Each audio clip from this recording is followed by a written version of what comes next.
Well, the popularity of extreme sports has just exploded across our country and really across the world in the last 20 years. I think it was 22 years ago that the first extreme games were held. And now extreme sports are being accepted into the Olympics. They've spun off a whole new series of competitions called the Extreme Games, and even a new cable channel called Extreme Channel. It's really become so popular. There are all kinds of extreme sports. Extreme sports are described and defined this way. They are sports perceived as having a high level of inherent danger. These activities often involve speed, height, a high level of physical exertion, and highly specialized gear. One website lists 46 different sports under the category of extreme sports. Everything from ones that are more familiar to us, like motocross, as you see on the screen. Those competitions have been going on for some time. Or skateboarding. That's become very, very popular in our day as well. Or snowboarding. Those last two have been accepted into not only the X Games, but also to some degree in the Olympics as well. But there are even more extreme sports that push the limits of danger. Sports like base jumping. This guy is jumping off a tower in Istanbul, Turkey. We find that even in our area at Bridge Day, with people jumping to 868 feet and hoping their parachute will open before they hit the bottom. Or this one, look at this one. Wind suit flying. How would you like to do this? Get a wind suit that makes you aerodynamically like a bird and just float. Just float. I understand there are parachutes that they pull toward the end of that ride. Here's one that I knew nothing about. This is not a joke. This is serious. Extreme ironing. Extreme ironing. I don't know if you can see the picture well enough, but this is actually a sport listed.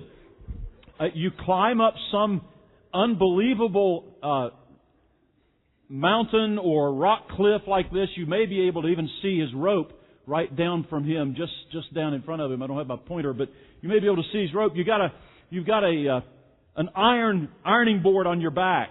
And when you finally get to the top of whatever you've climbed, you set it up and you iron something. Try it, ladies. It looks like a lot of fun. Unbelievable. Extreme sports. Well, we're going to take a look at something unbelievably extreme today. It's not an extreme sport. It's an illustration of extreme love. Extreme love for Christ. Now, extreme sports are called extreme because that's not what you normally do with an ironing board. That's not what you normally do with a skateboard or a snowboard or a bike. It's beyond what's expected, and it certainly pushes the limits of danger. That's why I'm calling what we're going to see in John chapter 12 today, extreme love. Because this is way beyond what's expected of someone in showing their love for Christ. It pushes the limits of what's expected and what might even be considered reasonable. It shocked everybody who witnessed it. It is a case, an example of extreme love. John gives us the story in John chapter 12, the first 8 verses. The first couple of verses set the scene, and it's important that we get the scene in order to understand what's happening here. So look at verse 1 of John 12. 6 days before the Passover. Please understand the setting. This is the Passover where Jesus will eventually give His life. This is the Passover where He will die on Friday before the Passover begins on Friday evening. So this is Saturday, 6 days before His death. And it obviously is Saturday evening after the Sabbath has ended at around 6 o'clock. And now there is the great Jewish feast of that day. Notice what happens in verse 1. 6 days before the Passover, Jesus came to Bethany, where Lazarus lived, whom Jesus had raised from the dead. Here a dinner was given in Jesus' honor. Martha served, while Lazarus was among those reclining at the table with Him. And we'll see Mary involved in the story also. So Jesus is making His way to Jerusalem for the last week of His life. He stops over in Bethany, which is a suburb of Jerusalem. You climb from the temple to the Mount of Olives, and just over the other side of the mountain, less than 2 miles away from Jerusalem, is the little village of Bethany. Mary and Martha and Lazarus live there. It's Lazarus that Jesus raised from the dead in chapter 11. But this event happens in another home, not their home. Matthew and Mark tell us that it happened in the home of a man named Simon the leper. Obviously a leper that Jesus has healed, or He wouldn't be giving a public feast. So this is a feast in honor of Jesus, not the same one in Luke 7, where there was a man named Simon the Pharisee. Different time, different story, different result. But this is toward the end of Jesus' life. And Simon the leper has this great banquet for Jesus. Matthew tells us all of Jesus' disciples were there. John tells us Mary and Martha and Lazarus were there. Includes Simon and Jesus. You've got at least 17 people, probably more, at this great banquet. This is a festive occasion. And as you would expect, even though it's not her kitchen, Martha is serving in the kitchen. You would expect that of her. And Mary is going to be found at the feet of Jesus where you would expect her. But I just try to imagine and put myself in that festive occasion, in that setting, and try to imagine the conversation around the table. Can you imagine what it would have been like to be there that evening? Just think of the conversation around the table. Here's Simon, and he's describing to everybody what's happened to him, what Jesus did for him, and how Jesus healed him. And I'm sure he's talking about the fact that, I all of a sudden realized my eyebrows were back, and I reached up and felt my nose was back, and I looked down and my fingers were whole again. I had full-length fingers, and he's describing this story with all the excitement that he possibly can. And Lazarus says, "Hold on, Simon, you ain't heard nothing yet. Let me tell you my story. I was sitting down at a feast like this in paradise, beside Abraham. Moses was across the table. David had just walked into the room. Man, you should have heard the conversations we were having. And then all of a sudden, I hear this voice, a familiar voice, calling my name. Lazarus, come forth. And all of a sudden, everything got dark. I couldn't see. But I could feel myself moving. And then people are pulling stuff off of me. And when they got my eyes uncovered, I realized I was alive again. And they were taking off the grave clothes.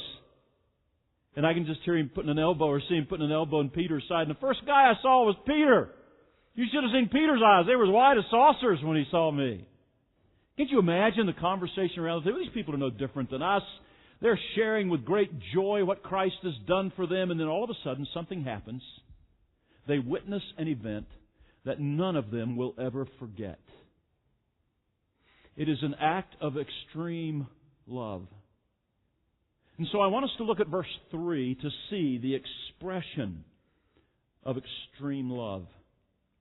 This remarkable event. Verse 3, Then Mary took about a pint of pure nard, an expensive perfume. She poured it on Jesus' feet and wiped His feet with her hair. And the house was filled with the fragrance of the perfume. It's hard for me to describe how extreme this is, but let me try. It was extreme in what she gave, first of all. Notice the verse says that she took about a pint, about a half liter, of pure nard, an expensive perfume. Matthew and Mark tell us that this was in an alabaster box or an alabaster vase, which would be made of pure marble. It was an expensive container for a very expensive perfume. Pure nard was an imported perfume in the first century. It would have been imported all the way from India. Just imagine, this is a very, very expensive, valuable commodity that Mary has brought with her to this feast. Its contents would be worth somewhere around $30,000 in our money today. Probably for a family in her setting in the first century, this is probably her retirement savings. This is probably her family inheritance, all wrapped up in one. Some people would use this kind of valuable commodity as a dowry if they expected a very expensive wedding. We don't know what she was hanging on to it for. All we know is that she brought it with her. And she suddenly gets up and takes this expensive life savings, retirement money, and brings it in. It's expensive, it's extreme in what she gave, but it's also extreme in how she gave. Notice how she gives it at the end of the verse. She poured it on Jesus' feet. The implication is all of it. Poured it on Jesus' feet and wiped His feet with her hair, and the house was filled with the fragrance of the perfume. Now we have to put together all the Gospels to get the full scene, and we'll be going back and forth to Mark's Gospel some, because Mark has the most complete account of this. But Mark tells us that she poured it on His head. Now which is it? Obviously both. She started by pouring it on His head, because when you anoint someone, that's where you start. That's where you anoint someone, and that was her purpose. We'll see later why. But she probably started with pouring it on His head, and then she moved to His feet and poured the rest of it on His feet, let down her hair, which would be uncommon for a Jewish woman in the first century, and used it as the object with which she wiped His feet, washed His feet with that expensive perfume. It was extreme in how she gave. Now, please understand the setting here. She's not crawling under the table. In the first century, especially at festive occasions like this, Jews ate differently than we do. They would actually have a very low table that was just a few inches off the floor, and they would recline on their side, on their left elbow, and eat with their right hand, their feet sticking away from the table. I've often thought, man, if you had acid reflux, that'd be kind of tough. Yeah, but that's not part of the story. Just let that one go. But they would eat in a reclining position. So his feet would have been spread out away from the table. It would have been easy for her to do this without making a great scene under the table or anything like that.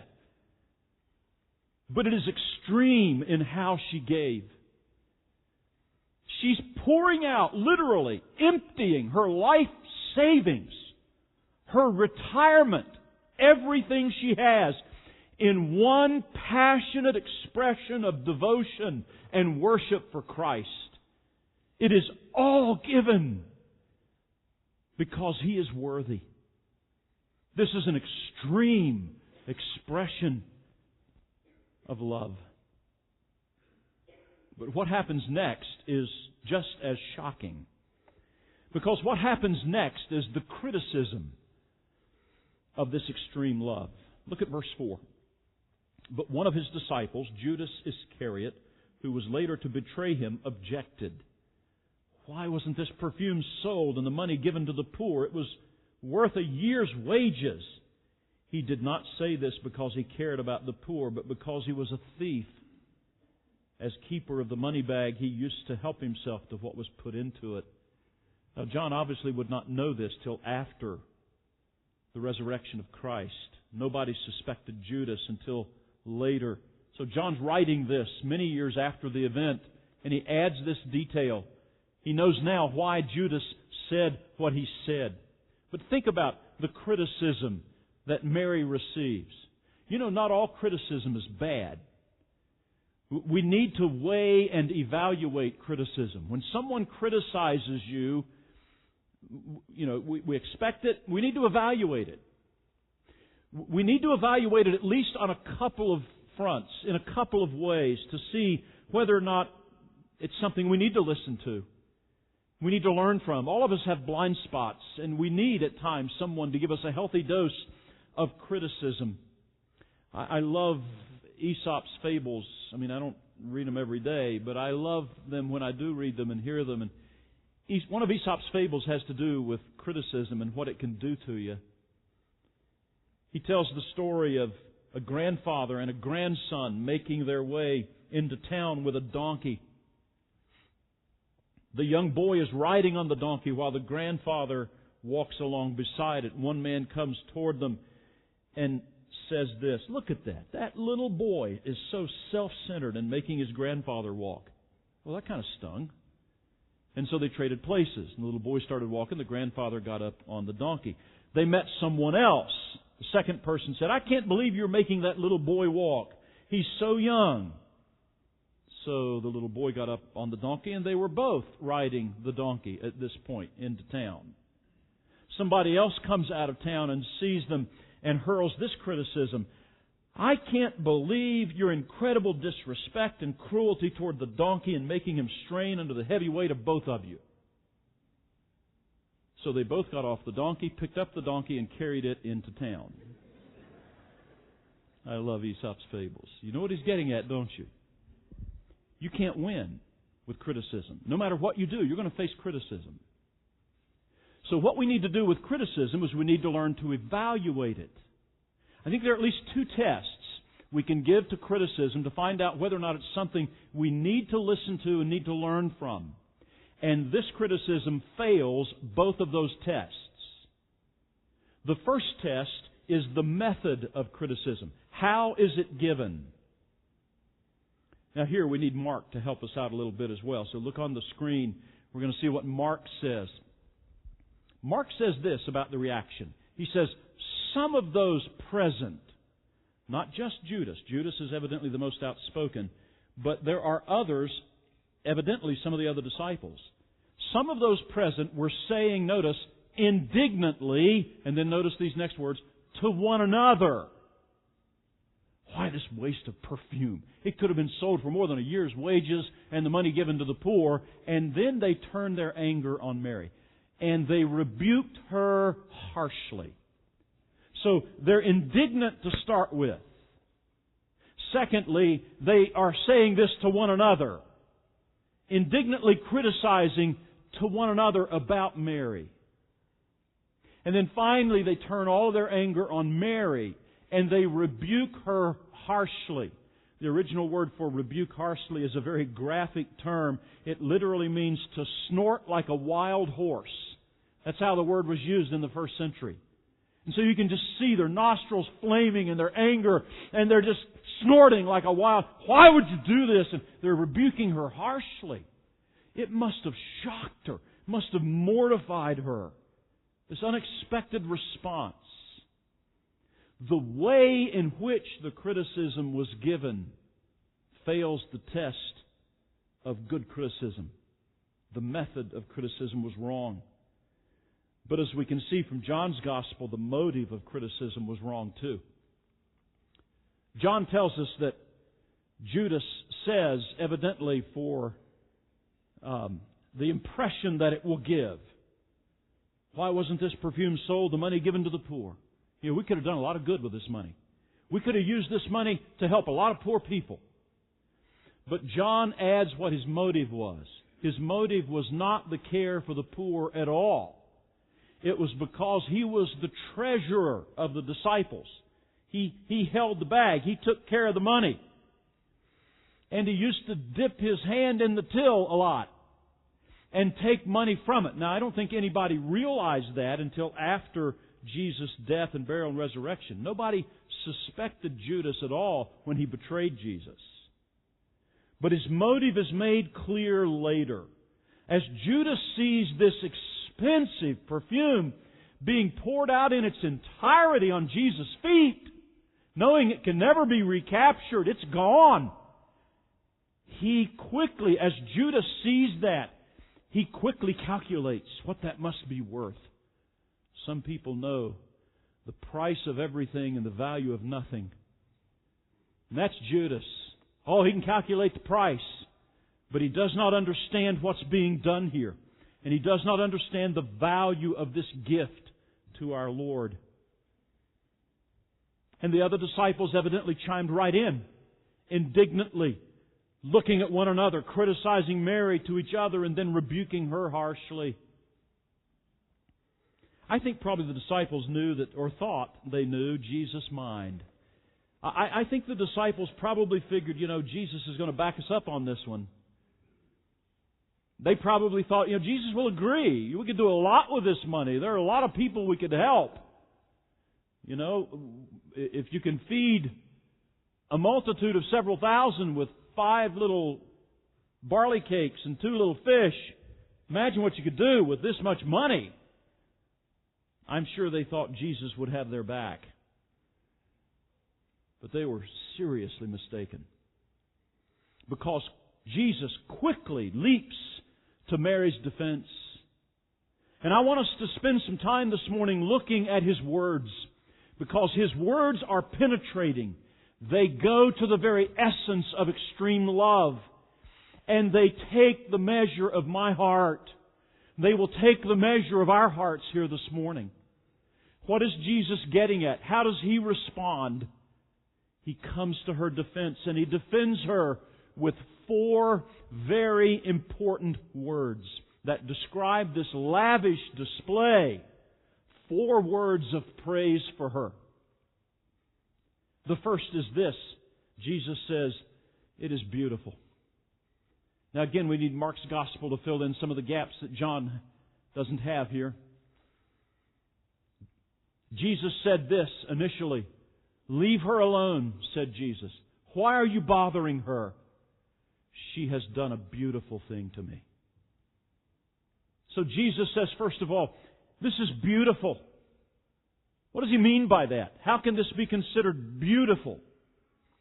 Well, I think it's beautiful because it was motivated by pure love. This is something that is done just in the overflow of her heart. This is genuine. Nobody does this without a genuine heart of love. You mothers know what this is like. You remember, or maybe some of you have it happen now, when your little child brings you in a group of dandelions, a bouquet of dandelions. What do you say? Do you say, "Those are weeds. You need to learn the difference between a weed and a flower. Don't give me weeds. Now take those out and throw them away." Is that what you say? You better not. Of course you don't. That's the most beautiful bouquet you could ever get. Why? Because you know it comes out of the heart of a child, expressing that they love Mommy, they're thinking about Mommy, they wanted you to have these flowers. And this gift comes out of a heart of love, and in that sense, it's beautiful. It's beautiful.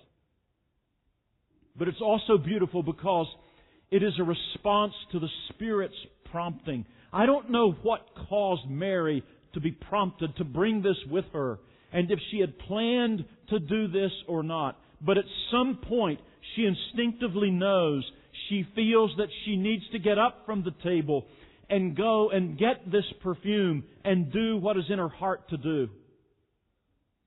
There are times when we sense that the Spirit of God is moving us, impressing on our hearts to do something, giving us an inner impulse. You can't really put your finger on it. You can't really say that it's for this reason or that reason. But it's something totally out of the ordinary. It is something that is not expected. It's not the routine. And the Spirit of God is placing in your heart to do something that doesn't make a lot of sense. And how often we pass those opportunities up because we're too busy or because it doesn't make sense. You know what I'm talking about. You know the times where you just seem impressed to sit down and take the time to write a note to someone, to let them know how much you appreciate them. Or the times when you feel motivated to write a letter to ask someone's forgiveness. Or the times when maybe you're motivated just to let someone know what they mean to you and how much you love them. Maybe your mate, maybe your child, maybe your parent, maybe a neighbor, maybe a brother or sister in Christ. Those times when you just feel strongly impressed in your heart to give yourself to a need in a way that goes beyond the ordinary. How many of those times we let slip out of our fingers and the beauty slips away because we've not been responsive to what the Spirit of God was impressing on our hearts to do. I believe it was beautiful for that reason. And then I believe it was also beautiful because it was not dominated by practicality. This was not at all routine. This is not at all what you would expect. This is not at all what you would do every day. I'm sure it absolutely shocked everybody there, even those who didn't say anything. But sometimes the Spirit of God moves in our hearts to do something that is not practical. It is not sensible. It is not logical. It doesn't make sense. But the Spirit of God is moving us, impressing us to do something, to give something, to be something to someone that really stretches us out of our comfort zones. When we do that, Jesus says, you are telling me that I am worth everything to you. That's beautiful. That's beautiful. Let me give you an example. It's getting close to Christmas time, isn't it? I know Thanksgiving hasn't gotten here yet, but you've been reminded that it's Christmas time since about the middle of October, haven't you? You walk in a store. So Christmas is coming.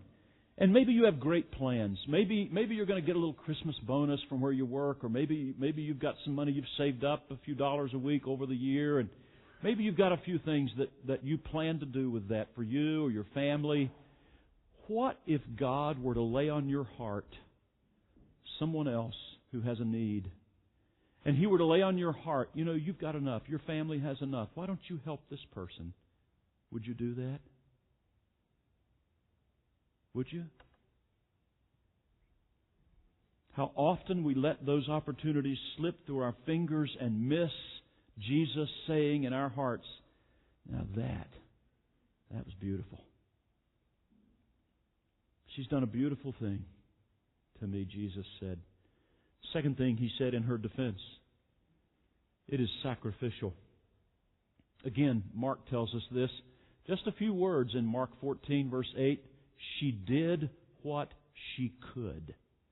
Now think about those words for a moment. Jesus is not saying she didn't do what she couldn't do, but He is saying she did what she could. She did all she could do. There are some things that Mary couldn't do. Obviously, she didn't have a family fishing business that she could give up and go to follow Jesus like James and John did. She couldn't do that. She probably did not have much of this world's goods, but she knew she had some stuff laid aside for the future, for her later years in life. That's maybe all she had. She did what she could. It was a sacrificial gift to Christ because she gave everything, and she gave it with lavish abandon. Not just a drop on His head and a drop on each foot. She pours out the whole $30,000 in one lavish expression of love and devotion for Christ. Now, am I saying that God is calling upon you to give away everything you have? No, I'm not saying that. Not necessarily. I'm not saying God requires that of all of us. These obviously are extreme situations. The kind of sacrifice, however, I believe God does call upon all of us to do, which may lead some of us to do this kind of thing. The kind of sacrifice God calls upon all of us is to give, first of all of ourselves, all of who we are, to Him. Paul said it so well in Romans 12 and verse 1. Therefore I urge you, brothers and sisters, in view of God's mercy. In other words, because of all that I've described to you in the 11 chapters previously in Romans of God's grace and mercy and salvation, because of all of that, I urge you, he says, notice the terminology, to offer your bodies as a living sacrifice, holy, which means set apart to God, holy and pleasing to God. This is your true and proper worship. So we say we come to worship God. When we say we come to worship God, what are we doing? We're going to throw a 20 in the plate, and we're going to listen to the prayers, and we'll listen to the message if we can stay awake. I understand that. What God is calling upon us to do is to lay ourselves at His disposal completely for whatever He chooses to do. That's why the terminology of sacrifice is there. harking back to the Old Testament sacrifices. And the animal, especially in the burnt offering, the whole animal is consumed on the brazen altar. It is totally burnt up and given to Christ.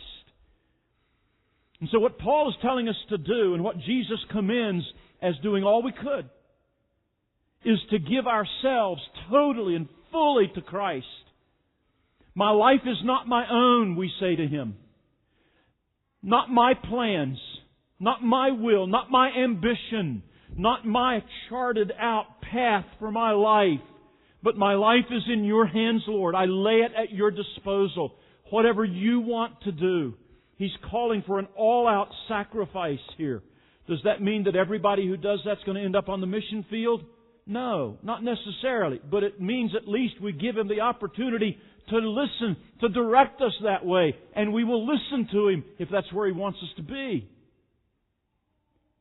It may mean that God wants you to be a doctor or a teacher or a miner or a receptionist in an office. And that He wants you to use that place He's strategically placed you to give Him glory, to show Him to people around you and to minister to others, to be a witness for Him. And even your job is laid at His feet as a sacrifice. This is Yours, God. If You want to change this, if You want me somewhere else, I'm open to that because I am totally Yours. That's the kind of sacrifice He's calling for. And that gives us the opportunity to hear God speak. And if God should move and say, I want you in Africa, I want you in Asia, I want you in Europe, or I want you to go across the street and witness to your neighbor or take a cake over there. We're open to whatever God says. But if we never give Him the chance, if we tie Him down, if we reserve parts of our heart only for us, then we're not showing extreme love. We're not sacrificing anything.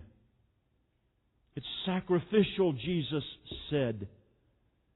I'm reminded of a couple that were in a particular church. It was in a building program, and the church was encouraging people to give toward this building program. It's not this church, not the church you're thinking about. It's another one.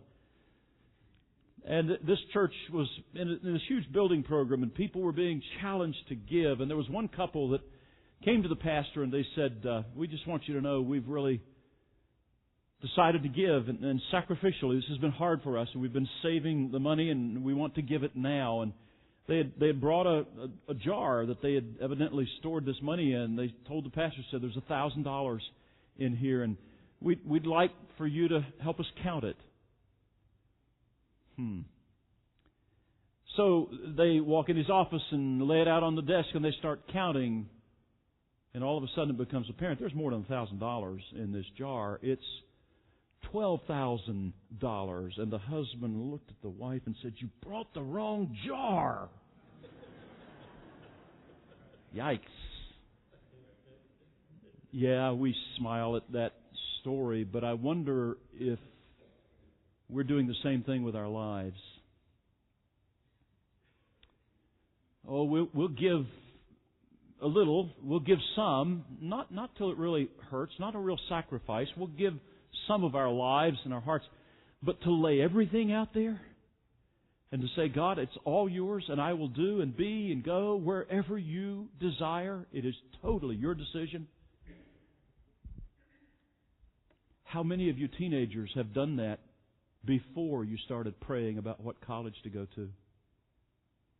Before you started praying about the career that you're going to enter? How many of you have at least said, I'm going to listen to You first, God? And what You impress upon my heart, I'm committed to doing that, whatever it is. Okay, how many of you young adults have done that? And you've laid everything on the altar of sacrifice, and you've said, Lord, I have this great job, upwardly mobile, I'm moving up, I'm doing great. But if this is not what You want for me, it's Yours. I'll cash it in a minute, and I'll go wherever You want me to go and do whatever You want me to do. How many of us middle-aged adults or older adults are willing to say the same thing? What about what you're going to do with your retirement? Isn't that a great time of life to invest in some way to serve God? Are you willing to let the Lord move you that way? Are you asking Him? Are you praying about it? Are you laying it on the altar and saying, Lord, it's yours? You see, we will give up to a certain point of ourselves, but is there anything in our hearts that we're holding back? Mary gives us an example of laying it all out at Jesus' feet. Total abandon to Him. Everything is His. What's she going to do for retirement? I don't know. What's she going to do when she gets old and has no one to take care of her, especially in that society? She can't go out and just get a job. What's she going to do? I don't know. She evidently doesn't know, but it's all at the feet of Jesus. Jesus said, it's sacrificial. And then He said a third thing about this. He said, this is worshipful. This is worshipful. This really is true worship. Look at verse 7 here in John 12. Leave her alone, Jesus replied. It was intended that she should save this perfume for the day of my burial. You see, perfumes like this were typically used for a burial. Jesus would have some women who were ready to bring spices and ointments at His burial. That was typical. She's anticipating His burial. Now this is amazing when you think about it. She's anticipating His burial. This is the kind of thing that would be used at a burial to avoid the smell of decomposition when there was no embalming and vaults and so forth in that day. You were just stuck back in a cave. But she's anticipating that. But she's going to give it before. Now here's what I think is going on. Repeatedly, especially in recent weeks, repeatedly, Jesus has told His disciples that He's got to go to Jerusalem, that He will there be opposed by the chief priests and the rulers, and He will be killed, and He will be raised again the third day. He has told them that at least on 6 occasions, maybe more, that are not recorded. And they never really got it. There are a couple times where it said they grieved over what He said, but I think it didn't really sink in. It couldn't have. The night before Jesus died, they're in the upper room, according to Luke 22, still arguing about who's going to be the greatest in the kingdom. So they didn't get it. They were just looking for this kingdom to be set up and what their place would be in it. Somehow they missed the suffering, the death, but I think Mary got it. I think Mary got it. And I think she understood the time must be close. And so she's going to give what would typically be given, even more than would be given at a burial. But to use our expression, she's going to give the roses while He's still alive. She's going to express her love and worship for Him before He dies. She saved this perfume for the day of my burial, but she is giving it to Him as an act of love and worship to show that He is worthy, to show that He is the Christ, the Son of God, the Messiah. She believes in Him. She gives everything to Him. It's an act of worship.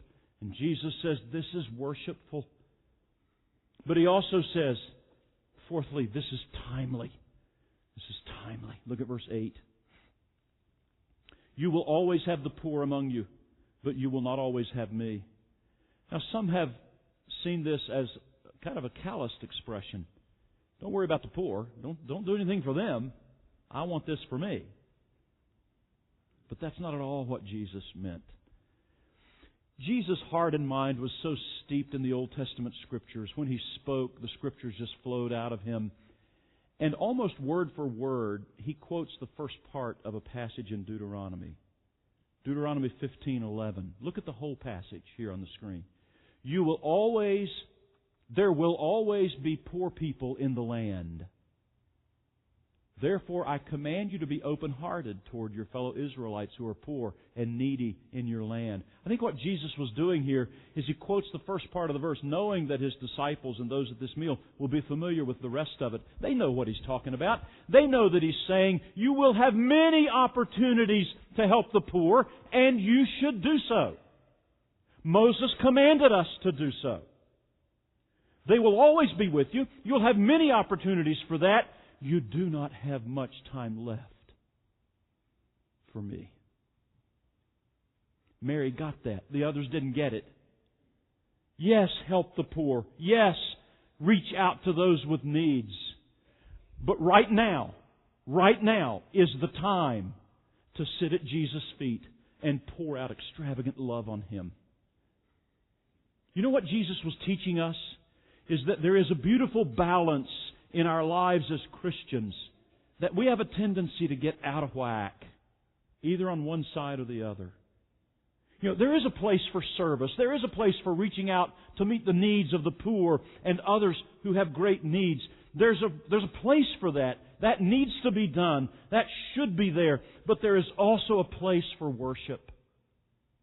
There's also a place for sitting at Jesus' feet and lavishly pouring out on Him our praise and our gifts of worship, our adoration. There's a place for that too. This is all a matter of timing. There's a place for both. There is certainly a place in our Christian lives for doing, but there's also a place for learning. Sitting at His feet like Mary did, learning. Now you can get off balance either way. There's some of us who don't worship. And all we want to do is do and serve and reach out. That's commendable. But if you have no time for worship, or if you just endure worship services without any real heart in it, you've missed the balance of the Christian life. We have some people in our church that serve in multiple ministries and are never in a church service. Out of balance. We need worship. We need time in the Word. We need to hear God speak to us from His inspired Word and grow to know Him better and worship Him with all of our hearts. That becomes the fuel for proper service. But then there are some on the other end of the spectrum who kind of let the bike go off on the ditch on the other side. And all you do is sit in church. You never serve. You're not involved in any ministry. You're not doing anything. You're not reaching out to anyone. And all you want to do is learn more and learn more and learn more and get more and get more and get more. And you're not giving out anything. It's the quickest way to spiritual atrophy I know. To drying up, losing all of your muscle mass and all of your effectiveness for Christ is just to soak it all in and never serve. Jesus is saying there's a time for both, and we need to have a balance in our Christian lives. So this is timely, he says. Mary has chosen the right time to focus on worship because there's limited opportunity. There'll be plenty of opportunity to reach out to those who have needs. And please do that. But now's the time to worship. That's what he's saying. So Jesus' words to Mary speak into my heart. I found myself as I was going through this passage this week, weeping at my desk, realizing how often I get out of balance. And realizing how God wants me to continue to lay on the altar everything. And so I had some decisions to make this week.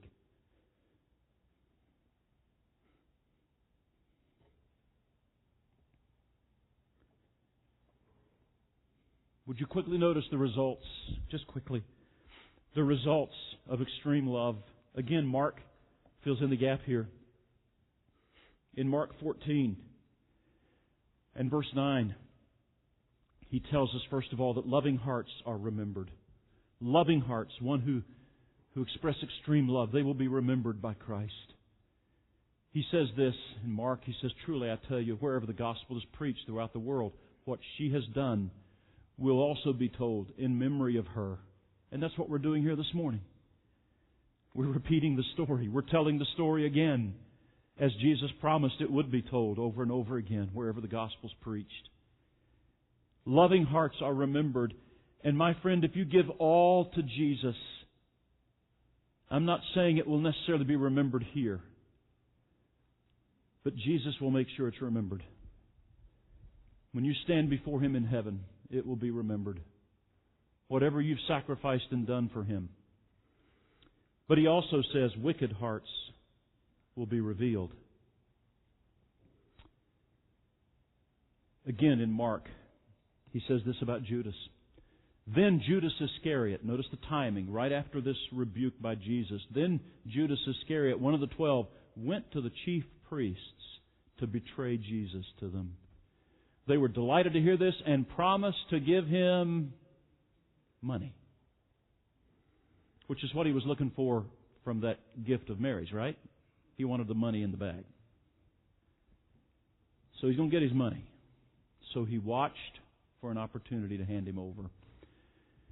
I really am convinced that this kind of extreme love was just more than Judas could take. And Jesus' words that penetrated his heart, Jesus' stinging rebuke of Judas' criticism, put him over the edge and showed how wicked his heart really was. Now listen carefully, my friend, to this statement. Christ's radical call for commitment and discipleship shows where we really are. We will either resist it or we will welcome it, as difficult as the call may be. And that will show where our hearts are. Loving hearts will be remembered, wicked hearts will be revealed. And the real question we are left with from this whole story is, what does Jesus want of me? What does He want of you? Well, we know the answer from Romans 12. We know that He wants everything. We know that He wants all of our lives. But what does that look like? It means that my plans, my future, it means that my goals, my ambitions, my chart of what my life is going to look like needs to be thrown in the trash.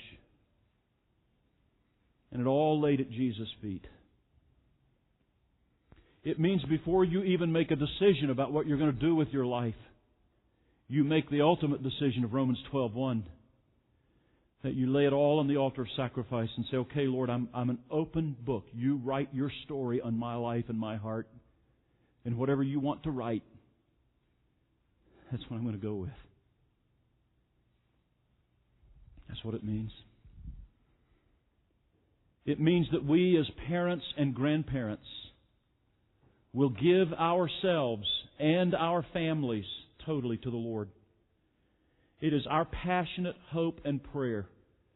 And we're going to make a more of a concerted effort in the future. You'll hear about it, Lord willing, soon.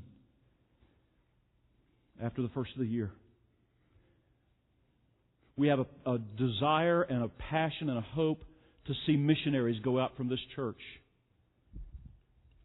We're not sure how much time we've got. None of us knows, but we want to make the maximum impact for Christ in this world we can. But it's going to require that all of us say, okay, Lord, Romans 12:1, I'm on the altar of sacrifice. And if you want me, I'm ready. I'm going to go. If you want my child, I release them to you. If you want my grandchild, I release them to you. The plans we had for everybody living on the same property and having a nice little community together, Lord, that's out the window. It's your plan that we want. And if you call my child or my grandchild, if you impress upon them to go, then I'm with them. And I'm going to pray them onto the field. That's what it might look like. Extreme love. That's what He's calling us to. Would you pray with me, please? Father, as we join our hearts together in this prayer, and as I have the opportunity to word this prayer, Lord, I want to be careful to respond from my own heart to You. And whatever You want, whatever You choose, I am Yours.